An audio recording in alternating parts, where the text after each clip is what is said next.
Here's Stop Play! But our winners tonight, the Skyview Storm football team of Skyview High School in Vancouver, Washington.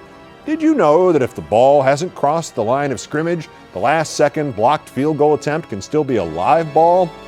Skyview knows this now very, very, very well.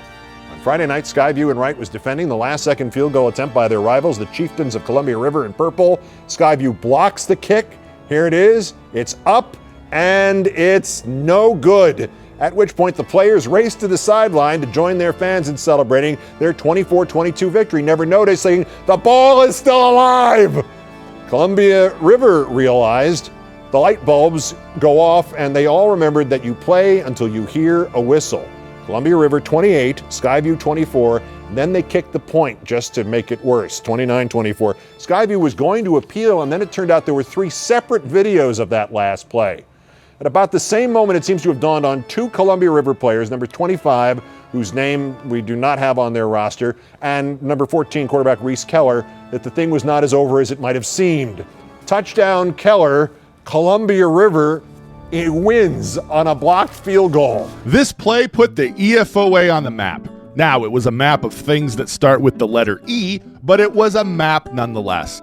Hello, football fans. Ryan here. For Retro Week, I thought I'd look at my association's most famous play, a blocked field goal recovered by the kicking team who ran it into the end zone for a walk-off touchdown. This contest took place in 2013 and saw Columbia River defeat geographical rival Skyview. This play received national attention and appeared on several media outlets, including ESPN. It appeared on ESPN between a segment on the Dallas Cowboys and a segment on LeBron James. Because everything on ESPN is sandwiched between segments on the Dallas Cowboys and LeBron James. While he wasn't on the crew, EFOA official Roger Piles was behind the camera. He was videotaping his son, who played for Columbia River.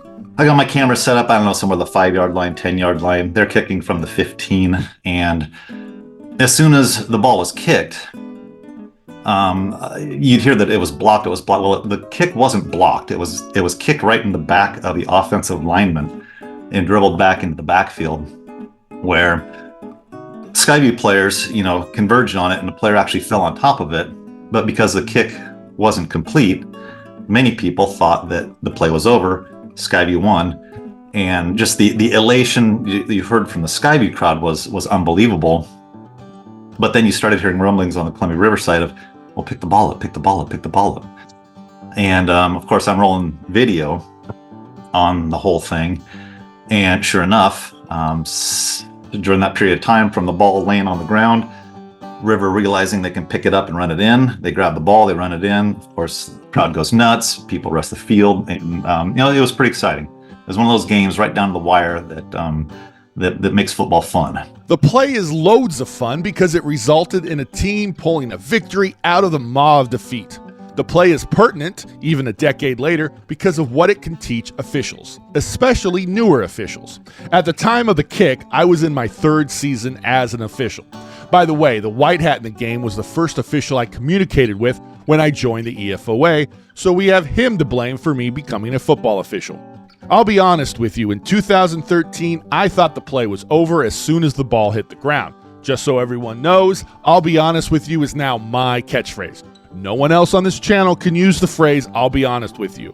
I'll be honest with you is mine. As me, the 4th-year official, I'll be honest with you. I thought the play was over too. I hit pause on my camera and then quickly realized that no, the play isn't over. About the same time that the coaches from River were yelling at the kids, hey, pick the ball up, it's live, it's live, it's live. It was just that split moment. So if we're going to talk about officials, that to me was one of the key takeaways of that crew that night, to know, keep the whistle out of your mouth, wait for that play to develop, don't blow something dead that's not dead, and let the play go. This play is a master's class in whistle control, and the reason the crew had to be masters of controlling their whistles is Rule 623. That rule reads, any K player may catch or recover a scrimmage kick while it is in or behind the neutral zone and advance. The other rule we need to reference is 422E2.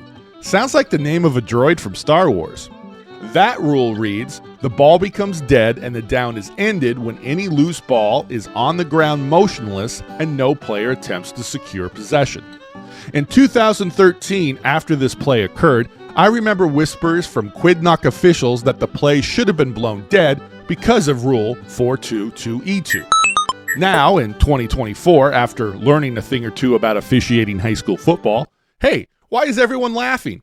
I think the crew did a great job on this play, and the gossip was completely unwarranted. Just preparing for this interview, I went back and pulled the old video to kind of take a look at it with fresh, more mature eyes, if you will. And the same impression that I had back then was the same impression that I have now.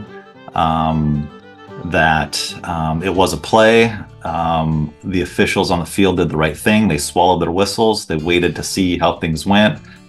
I think if another, second or two would have kicked off, maybe it would have started pushing it. But I think the rule of thumb is kind of a 5 count, or see what's transpiring. Has everybody completely given up for the right amount of time? And no, I still think it was the right call. What do you think of the call? Do you agree with Roger and me? Do you have a different opinion on what went down during this field goal attempt? Did you happen to see the play on television in 2013? Please put your wisdom, insights, and experiences in the comments section below. We want to hear from you, so join the discussion and tell us what you think. And while you're leaving a comment, let us know what you think about Retro Week. Would you like another Retro Week, or is one more than enough? If you're already a high school football official, have a great season. If you're not a high school football official, now is a perfect time to become one. Contact the Evergreen Football's Officials Association and we'll help you make it happen. Until next time, we're the EFOA, making good officials better.